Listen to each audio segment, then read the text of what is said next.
Evening बच्चों मैंने अभी लास्ट टॉपिक जो डिस्कस किया था उसके अंदर आपको डिस्कस किया था कि how to maintain T shape account, कि आपको एक टी शेप अकाउंट कैसे मेंटेन करना है। अकाउंट का मीनिंग बताया था और ये बताया था कि every account has a two side, हर एक अकाउंट के टू साइड होते हैं, debit side and credit side.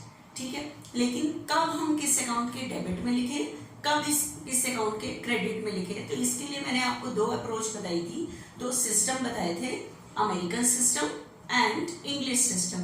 English system तो हम नेक्स्ट चैप्टर में सीखेंगे। इस चैप्टर में मैंने जो आपको कब किस अकाउंट के डेबिट में लिखे, कब किस अकाउंट के क्रेडिट में लिखे, तो इसके लिए मैंने आपको अप्रोच बताई थी अमेरिकन अप्रोच, या कह लो American system. According to American system there are 5 types of accounts. First one is assets, capital, liabilities, expense and income। इसमें से asset और expense इन दो चीजों का डेबिट बैलेंस होता है। इंक्रीज पे ये डेबिट होते हैं, डिक्रीज पे क्रेडिट होते हैं। कैपिटल, लाइबिलिटीज और इनकम इन तीन चीजों का क्रेडिट बैलेंस होता है। इंक्रीज पे ये क्रेडिट होते हैं, डिक्रीज पे डेबिट होते हैं। तो ये गोल्डन रूल्स ऑफ अकाउंटेंसी है, बिल्कुल दिमाग में बिठा के चलो, जो मैंने लास्ट लेक्चर में डिस्कस किया है, ये चीज रूल्स जो डिस्कस किया मैंने। उसके बाद बच्चे मैंने टी शेप अकाउंट के दो सम बताए थे, उसके अंदर मैंने आपको एक फर्नीचर अकाउंट मेंटेन करना बताया था, फिर एक लाइबिलिटीज अकाउंट मेंटेन करना बताया था। उसके अंदर सिर्फ मैंने आपको बताया था कि सिर्फ उसके बारे में सोचना है। आज देखना एक साथ में 3 अकाउंट मेंटेन करना बता रही हूँ। ठीक है, आपके पास आज ये क्वेश्चन है क्या, put the following on the proper side of debtors account. जो आपको ट्रांजेक्शंस गिवन है उसको आपको अकाउंट के प्रॉपर साइड में लिखना है, मतलब या तो डेबिट साइड में या क्रेडिट साइड में। This is the debit side and this is the credit side. Debit side and credit side, debit and credit. जितने अकाउंट्स मेंटेन करने को कह रहा है उतने देखो। Put the following on the proper side of debtor, creditors and cash account.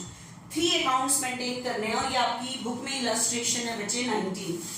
ठीक है, इलस्ट्रेशन 19 आपको मैं बता रही हूँ, देखना। Put the following on the proper side of debtors account, creditors account and cash account. ठीक है, 3 अकाउंट्स मेंटेन कर रहे हैं, उनके प्रॉपर साइड में लिखना है। इन ट्रांजेक्शंस को या तो डेबिट में आएंगी या क्रेडिट में आएंगी, वो आपको देखना पड़ेगा कि कौन सा अकाउंट मेंटेन कर रहे हो। पहली बात डेटर्स, आप सबको पता है डेटर बिजनेस की क्या होती है, असेट। असेट का बैलेंस डेबिट, तो डेटर इंक्रीज हो रहे हैं तो डेबिट में लिखना इंक्रीज। ठीक है, और डिक्रीज पे क्रेडिट। आप पहले नेचर डिसाइड करो जो आप अकाउंट बना रहे हो। दूसरा अकाउंट मेंटेन करना है क्रेडिटर्स अकाउंट। क्रेडिटर्स होते हैं लेने वाले लोग, मतलब बिजनेस ने पे करना है, और पे करना बिजनेस की क्या होती है, लाइबिलिटीज। और लाइबिलिटीज का कौन सा बैलेंस होता है, क्रेडिट। तो इंक्रीज, लाइबिलिटी इंक्रीज होगी तो क्रेडिट में आएगी, और डिक्रीज होगी तो डेबिट में आएगी, डिक्रीज। उसके बाद नेक्स्ट अकाउंट मेंटेन करना है कैश। आप सबको पता है कैश बिजनेस की क्या होती है, असेट। असेट का बैलेंस डेबिट, इंक्रीज पे डेबिट, कैश इंक्रीज होगा तो डेबिट में आएगा, इंक्रीज, और डिक्रीज होगा तो डेबिट में आएगा। पहले तो जब भी आप कोई अकाउंट मेंटेन कर रहे हो, आप उसके डेबिट में लिखो या उसके क्रेडिट में लिखो।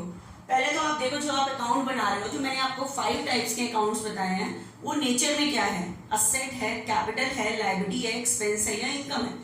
उसके अकॉर्डिंग ही आप रूल के अकॉर्डिंग देख पाओगे कि जैसे डेटर है, डेटर बिजनेस की असेट होती है, असेट का बैलेंस होता है डेबिट, इंक्रीज पे डेबिट, डिक्रीज पे क्रेडिट। मतलब डेटर इंक्रीज होंगे तो डेबिट में आएंगे, डिक्रीज पे क्रेडिट। क्रेडिटर्स लेने वाले लोग जिन्होंने बिजनेस से लेना है, मतलब बिजनेस में पे करना है। पे करना बिजनेस की क्या होती है बच्चे, लाइबिलिटी होती है। तो पे करना बच्चे बिजनेस की लाइबिलिटी होती है। तो इंक्रीज पे क्रेडिट, क्योंकि कैपिटल का लाइबिलिटीज का क्रेडिट बैलेंस, इंक्रीज पे क्रेडिट और डिक्रीज पे डेबिट। ठीक है, उसके बाद नेक्स्ट अकाउंट मेंटेन करना है बच्चे आपको कैश अकाउंट। कैश बिजनेस की जो भी आप अकाउंट बना रहे हो पहले उसका नेचर देखो। वो 5 जो मैंने अमेरिकन सिस्टम के अकॉर्डिंग बताए हैं कि 5 में से कैश क्या है, असेट। तो असेट का बैलेंस डेबिट, इंक्रीज पे डेबिट, डिक्रीज पे क्रेडिट।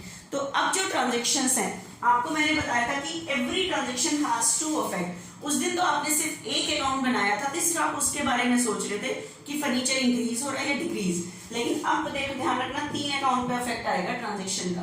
और आपको मैंने बताया था कि every transaction has two affect, हर एक ट्रांजेक्शन के 2 अफेक्ट होते हैं। तो देखना अकाउंट के किस पे अफेक्ट पड़ेगा। फर्स्ट ट्रांजेक्शन है sold goods for cash. Sold goods for cash, कितने का गुड्स सोल्ड किया है? 25,000 का गुड्स सोल्ड किया है। तो बताओ गुड्स सोल्ड करने का अफेक्ट बताओ। गुड्स सोल्ड करने से क्या होगा? गुड्स जाएगा, आएगा क्या? कैश। तो 2 चीजों पे अफेक्ट पड़ रहा है, एक तो गुड्स जाएगा, आएगा क्या? कैश। तो बस गुड्स जाएगा। क्या मैंने गुड्स अकाउंट बनाया है? नो। तो इसका तो मैं अफेक्ट नहीं डाल सकती क्योंकि गुड्स अकाउंट हम बना ही नहीं रहे, लेकिन आएगा क्या? कैश, कैश आएगा। तो मतलब बिजनेस में कैश क्या होगा? इंक्रीज होगा। ठीक है, तो मैं कैश अकाउंट पे अफेक्ट डाल दूंगी। फर्स्ट ट्रांजेक्शन का नंबर लिखना है कि कैश इंक्रीज हो रहा है 25,000 से, 25,000 है। ठीक है, दूसरा अफेक्ट क्यों नहीं डाला? क्योंकि मैं गुड्स अकाउंट बना ही नहीं। नेक्स्ट, आपको पता है इसमें मैंने बुक की तरह नहीं बताया था, मैंने आपको ट्रांजेक्शन का नंबर लिखना बताया था बस। उसके बाद second, sold goods to X on credit. किसको गुड्स सोल्ड किया है? एक्स को, ऑन क्रेडिट। तो बताओ गुड्स सोल्ड करने से जाएगा क्या? गुड्स। मैं गुड्स अकाउंट तो बना ही नहीं, गुड्स जाने का तो मैं रिकॉर्ड कर ही नहीं सकती, लेकिन इस टाइम कैश नहीं आएगा क्योंकि ऑन क्रेडिट सेल कर रहे हैं। तो किसी पर्सन ने हमारे पैसे देने हैं, जिसने हमारे पैसे देने होते हैं वो हमारा कौन होता है? डेटर। तो हमने किसको गुड्स सोल्ड किया है? एक्स को। तो एक्स ने हमारे पैसे देने हैं, तो एक्स हमारा डेटर है। तो बताओ गुड्स सोल्ड करने से क्या होगा? डेटर क्या हो जाएंगे? इंक्रीज हो जाएंगे। और मेरे डेटर का नाम क्या है? एक्स, देने वाला। एक्स मेरे पैसे देने हैं, तो एक्स मेरा देनदार है, देने वाला है। ठीक है, तो मेरे डेटर का नाम क्या है बच्चे? एक्स। तो एक्स ने हमारे पैसे देने हैं, तो मेरे डेटर क्या हो रहे हैं? इंक्रीज। तो सेकेंड ट्रांजेक्शन से बच्चे क्या इंक्रीज हो गए? डेटर इंक्रीज हो गए 40,000 से। तो सेकेंड ट्रांजेक्शन का नंबर लिख के मैंने अमाउंट में लिख दिया 40, डेटर इंक्रीज हुए इस ट्रांजेक्शन से। Next, receive cash from x. किससे कैश रिसीव किया? एक्स से। अब एक्स कौन था? एक्स हमारा डेटर था। तो आप बताओ एक्स ने मेरे पैसे देने थे, तो अब उसने कैश दे दिया, तो मेरे पास आएगा क्या? कैश। और मेरे डेटर क्या हो जाएंगे? डिक्रीज, क्योंकि उसने मेरे देने थे 40,000। अब उसने 28,000 मैंने कैश रिसीव कर लिया, तो मेरे पास आ क्या गया? Cash. Every transaction has two effect. तो एक बार तो बिजनेस में आएगा क्या? कैश। तो थर्ड ट्रांजेक्शन से बिजनेस में कैश क्या हो रहा है? इंक्रीज। तो 28 कैश आ गया। लेकिन दूसरा फैक्ट क्या आएगा? डेटर क्या हो जाएंगे? डिक्रीज, क्योंकि डेटर ने मुझे कैश दे दिया। देखो डेटर ने मुझे 40 देने थे, उसने 28 कैश दे दिया। तो थर्ड ट्रांजेक्शन का फैक्ट 2 जगह पड़ेगा। मेरे डेटर क्या हो रहे हैं? डिक्रीज हो रहे हैं, तो क्योंकि उसने 28 कैश दे दिया। डेटर इंक्रीज पे जब उसने पैसे देने थे तो मैं इंक्रीज किया, जब दे दिए तो डेटर डिक्रीज हो गए। ठीक है, तो every transaction has two effect. लेकिन कई बार मैंने ट्रांजेक्शन का डबल अफेक्ट नहीं डाला। क्यों? क्योंकि मेरे पास वो चीज का अकाउंट बनाने को ही नहीं कहा गया। ठीक है, देखना, परचेज गुड्स फ्रॉम वाई। किससे गुड्स परचेज किया है? वाई से। ऑन क्रेडिट परचेज किया है। Purchase goods from Y on credit. तो वाई से गुड्स परचेज किया है, तो goods every transaction has two effect. तो गुड्स परचेज करने से बच्चे बिजनेस में आएगा क्या? गुड्स। तो मैं गुड्स अकाउंट तो बनाई नहीं, लेकिन किससे परचेज किया है? वाई से, ऑन क्रेडिट। तो बिजनेस ने किसी व्यक्ति के पैसे देने हैं, जिससे परचेज किया, जिसको पैसे देने होते हैं, वो हमारी क्या होती है? लायबिलिटी। तो इस बार वाई ने हमें पैसे देने नहीं है, हमसे लेने हैं, तो वो इस टाइम डेटर नहीं है, क्रेडिटर है, लेने वाला है। तो किसने पैसे लेने हैं बिजनेस से? वाई ने। तो वाई हमारा क्रेडिटर है। तो मेरे क्रेडिटर का नाम क्या है बच्चे? वाई। क्यों? क्योंकि we are purchasing goods on credit, क्योंकि हम उससे क्या परचेज कर रहे हैं? गुड्स। तो बिजनेस ने पे करना है, पे करना है, तो बिजनेस की क्या इंक्रीज हो जाएगी? लायबिलिटी। तो क्रेडिटर बिजनेस की लायबिलिटी होती है, इस टाइम लायबिलिटी इंक्रीज हो रही है। तो फोर्थ ट्रांजेक्शन से बच्चे क्या इंक्रीज हो रही है? लायबिलिटी 22,000 से लायबिलिटी इंक्रीज हो गई। एक तो गुड्स आया, गुड्स का फैक्ट नहीं दिखाया, लायबिलिटी इंक्रीज हो गई, और मेरी लायबिलिटी का नाम क्या है? वाई। क्रेडिटर, लेने वाले लोग बढ़ गए। उसके बाद purchase goods from Y for cash, किससे गुड्स परचेज किया है? वाई से, लेकिन फॉर कैश परचेज किया है, नकद परचेज किया है। तो every transaction has two effect. Goods purchase करने से बताओ बिजनेस में आएगा क्या? गुड्स अकाउंट में बना नहीं, लेकिन जाएगा क्या? कैश, क्योंकि ऑन क्रेडिट तो परचेज ही नहीं कर रहे, तो लायबिलिटी पे तो कोई फर्क नहीं पड़ेगा। हम कैश परचेज कर रहे हैं, गुड्स आएगा और कैश जाएगा। गुड्स का मैं इफेक्ट दिखा नहीं सकती क्योंकि गुड्स अकाउंट हम बना नहीं रहे, लेकिन बिजनेस से जा क्या रहा है? कैश। तो हम कैश अकाउंट बनाया हुआ है, तो कैश डिक्रीज हो रहा है। तो फिफ्थ ट्रांजेक्शन से किस पे इफेक्ट पड़ेगा बच्चे? फिफ्थ ट्रांजेक्शन का नंबर देके अमाउंट लिख दो, कैश डिक्रीज होगा इस ट्रांजेक्शन से। नेक्स्ट, पे टू वाई, किसको पेमेंट की गई है? वाई को बच्चे। अब डिसाइड करो कि वाई कौन था? वाई मेरी लायबिलिटी थी, क्रेडिटर था, आपने उसको पे कर दिया। बताओ, आपने उसको पे कर दिया तो आपके पास से जाएगा क्या? कैश। एक तो कैश को डिक्रीज करो, सिक्स्थ ट्रांजेक्शन से एक तो कैश डिक्रीज हो रहा है, प्लस आपने वाई को देने थे 22, कितने पे कर दिए? 15, तो आपकी लायबिलिटी क्या हो गई? डिक्रीज। लायबिलिटी डिक्रीज पे डेबिट, तो सिक्स ट्रांजेक्शन का डबल इफेक्ट आ जाएगा, लायबिलिटी डिक्रीज हो गई। ठीक है, वैसे तो हर एक ट्रांजेक्शन के डबल इफेक्ट है, लेकिन कई बार मैं एक इफेक्ट नहीं डाल रही, क्यों? क्योंकि उसका मैंने अकाउंट नहीं बनाया, क्योंकि उसने 3 अकाउंट्स मेंटेन करने को बोला है, debtors, creditors and cash account. तो इसलिए गुड्स का इफेक्ट छूटता जा रहा है, क्योंकि उसने बोला नहीं है कि गुड्स अकाउंट भी बनाओ। ठीक है, तो जब भी मैं सारे अकाउंट बन जाएंगे तो हम अकाउंट को क्या करते हैं? क्लोज। तो अब मैं डेटर्स अकाउंट को क्लोज करती हूँ, ध्यान से देखना, मैंने आपको क्लोज करना बताया था। पहले तो जो साइड ग्रेटर है उस साइड का टोटल करो, 40, इतना ही टोटल यहाँ लिखो 40 में से 28 लेस करो तो 12 बचे, ये बचा बैलेंस। इसका मतलब समझते हो, मेरे डेटर थे 40, 28 से डिक्रीज हो गया क्योंकि उन्होंने कैश दे दिया होगा, तो 12,000 अभी डेटर ने मेरे और पैसे देने हैं। उसके बाद मैं इस अकाउंट को क्लोज करती हूँ। 22, जो साइड ग्रेटर है, देखो यहाँ 15 है, या 22, तो पहले वहां लिखते हैं जो साइड ग्रेटर, 22 में से 15 लेस करो तो बैलेंस कितना बचा? 7, तो यहां लिखोगे बच्चे बैलेंस 7।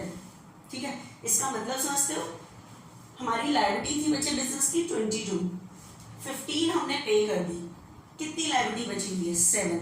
इसका मतलब हमने वाई को भी 7,000 और देने हैं, लायबिलिटी बची हुई है बैलेंस में। उसके बाद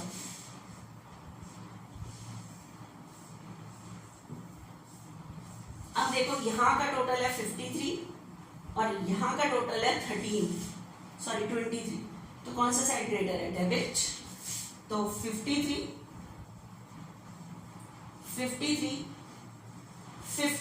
में से ये 23 माइनस कर दो, तो आपके पास बैलेंस बचा बचे 30 बैलेंस। ठीक है, तो बैलेंस, कैश के बैलेंस बचने का मतलब है कि मेरे पास बिजनेस में इतना कैश का क्या बचा हुआ है? बैलेंस बचा हुआ है। ठीक है, कैश का हमारे पास इतना क्या बचा हुआ है? बैलेंस बचा हुआ है। तो जो साइड ग्रेटर होता है पहले वहां का टोटल करते हैं, और उसके बाद दूसरी साइड मैंने उतना ही लिखा। देखो 53 था, पहले इस साइड का टोटल किया 53, इतना ही टोटल यहाँ लिखा 53 में से ये 23 माइनस किया, 30 क्या बचा? बैलेंस। तो ये कैश का बैलेंस बचा हुआ है बच्चे। ठीक है, तो बच्चे ये जो मैंने चैप्टर स्टार्ट कराया हुआ है अकाउंटिंग इक्वेशन, इसमें सिर्फ एक सम और रह रहा है, उसके बाद मेरा ये चैप्टर फिनिश है बच्चे। ठीक है, उसके बाद हम आगे नेक्स्ट स्टार्ट करेंगे, next chapter journal is a important chapter of the accountancy. तो देखना, अब मैं नेक्स्ट क्वेश्चन, लास्ट क्वेश्चन है वो इस चैप्टर का, वो स्टार्ट कर रही हूँ, ध्यान से देखना।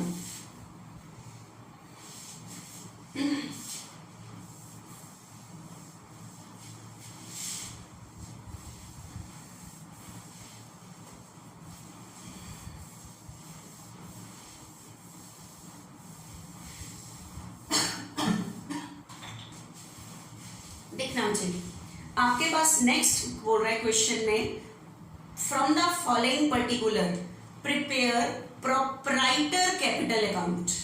प्रोप्राइटर कहते हैं ऑनर को, ऑनर का अकाउंट बनाने को कह रहा है कैपिटल अकाउंट बनाओ। ठीक है, प्रोप्राइटर मतलब कैपिटल अकाउंट बनाओ, कैपिटल अकाउंट बनाने को बोला उसने, कैपिटल अकाउंट बनाओ।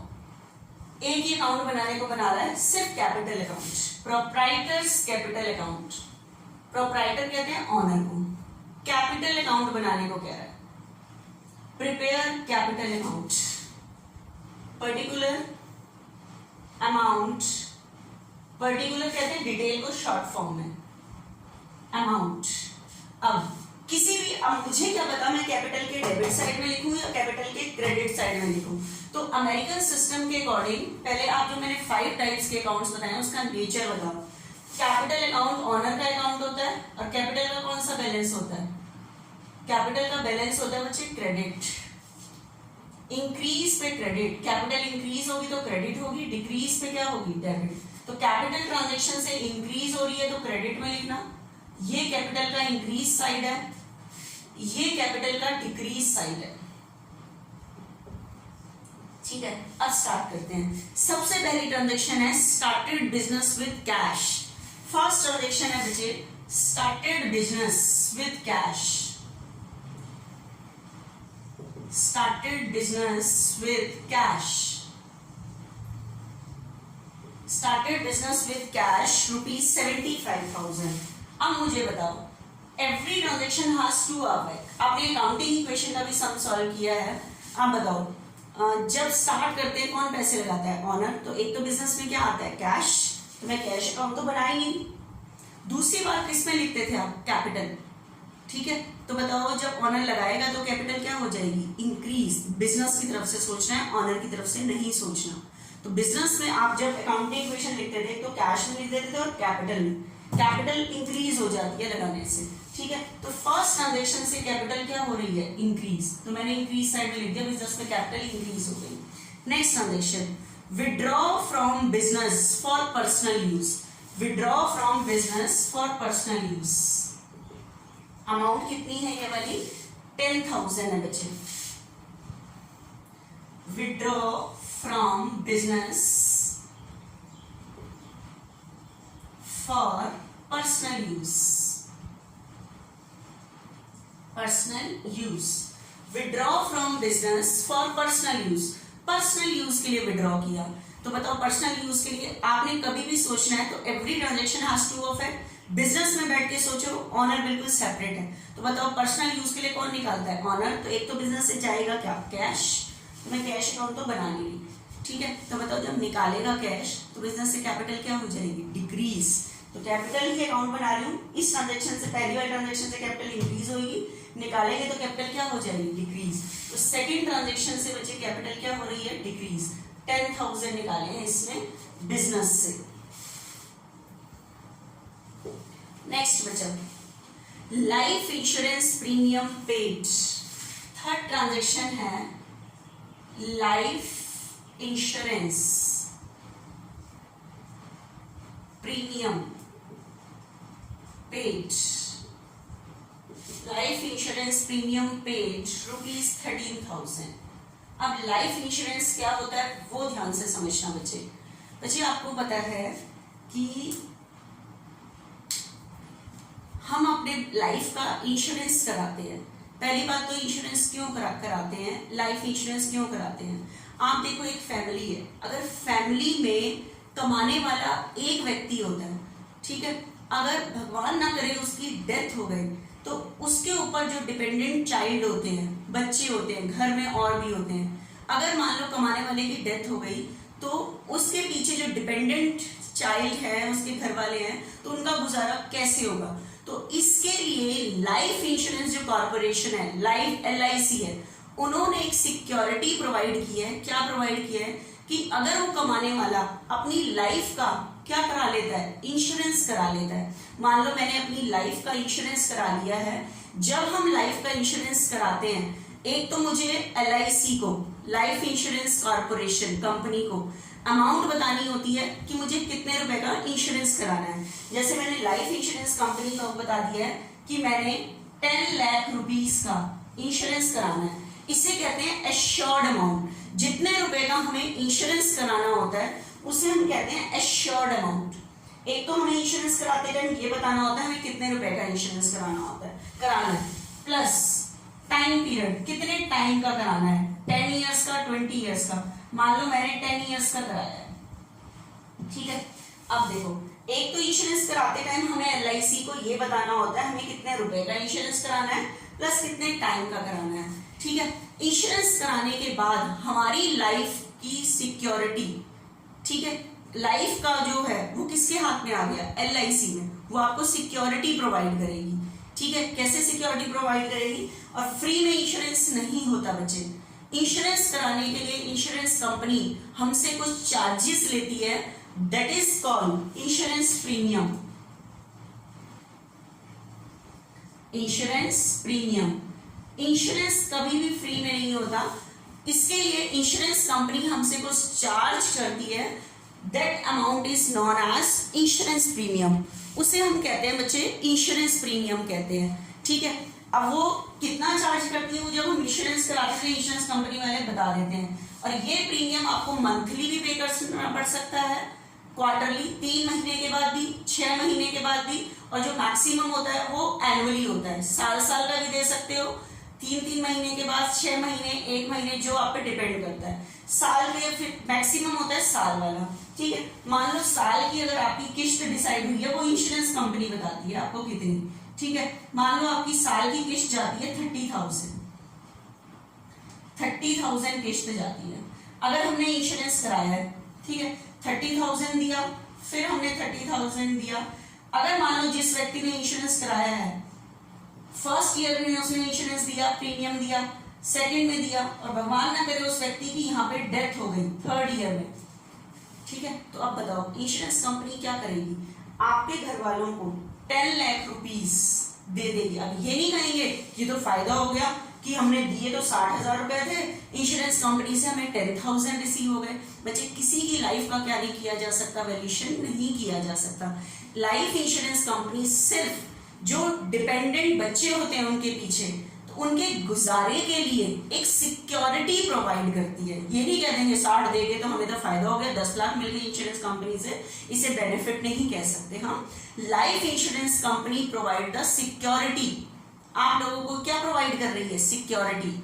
लेकिन सिक्योरिटी तो प्रोवाइड भी कर रही है, लेकिन अगर आप कहोगे डेथ नहीं हुई, तो अगर हमने 10 साल तक 4 5 6 7 8 9 10 ईयर्स तक अगर हम ये देते रहे, ठीक है, 10 ईयर्स तक हम देते रहे, ये डिसाइड करती है इंश्योरेंस कंपनी, तो 10 ईयर्स के बाद 10 लाख तब भी पूरे मिल जाएंगे अगर डेथ नहीं मिलती, डेथ नहीं होती।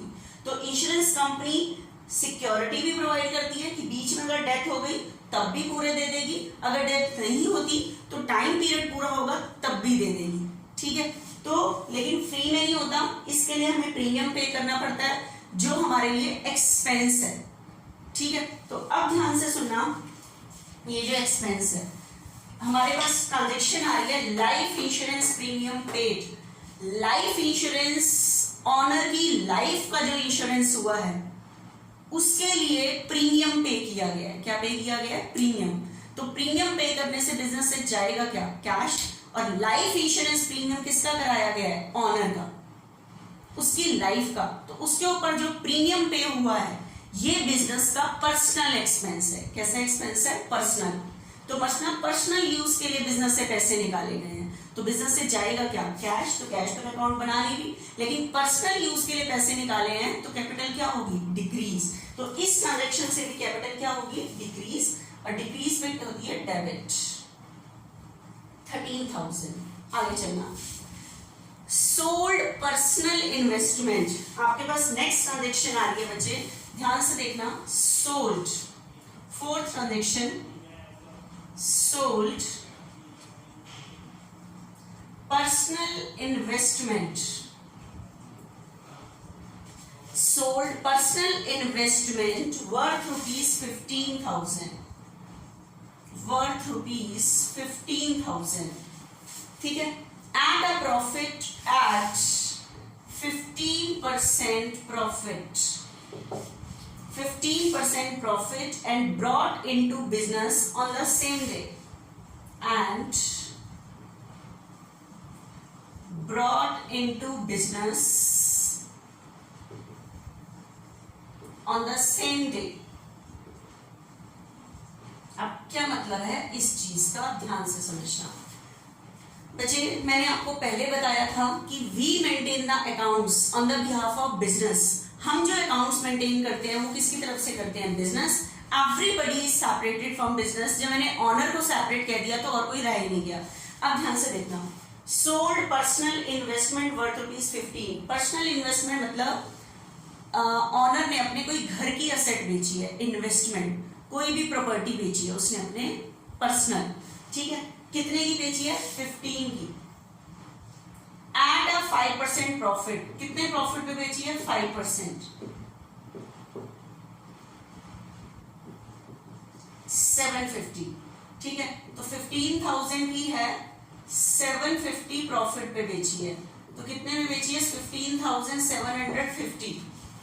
हम कभी भी उसके पर्सनल का अकाउंट, पर्सनल चीजों को रिकॉर्ड नहीं करते कि उसने घर की क्या चीज बेची है। घर की बेची है तो घर से एसेट जाएगी तो उसके घर में कैश आएगा। हाँ, we maintain the accounts on the behalf of business, की बिजनेस में क्या आया, लेकिन उसने कहा है जो उसने पर्सनल एसेट बेची है ना, brought into in the business on the same day, ये पैसा उसने कहाँ लेके आ गया है? बिजनेस में।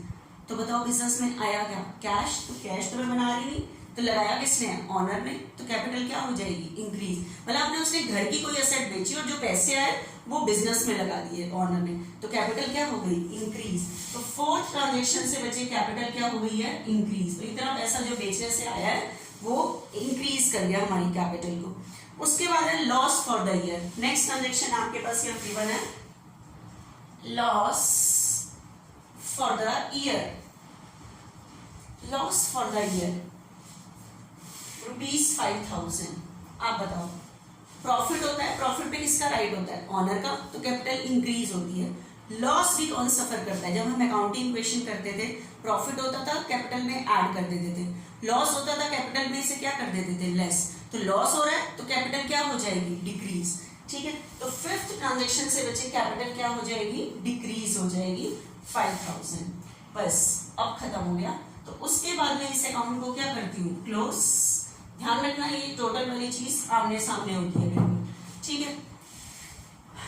इस साइड का टोटल है बचे 13 और 15, 18, 28। इस साइड का टोटल ज्यादा है, तो मैंने कहा था पहले जो साइड ज्यादा है उस साइड का टोटल करो।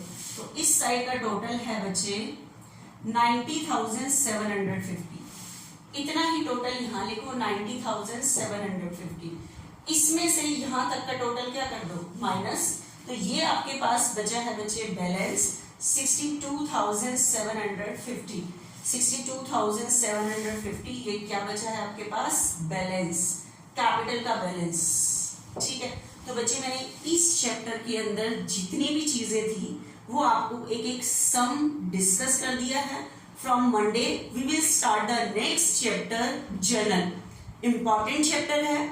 आज आपने ये, मैंने आज पूरा चैप्टर फिनिश कर दिया। कल तक इसके जितने भी सम है वो आप कंप्लीट करो। मंडे से हम नेक्स्ट चैप्टर स्टार्ट करेंगे, ठीक है बच्चे।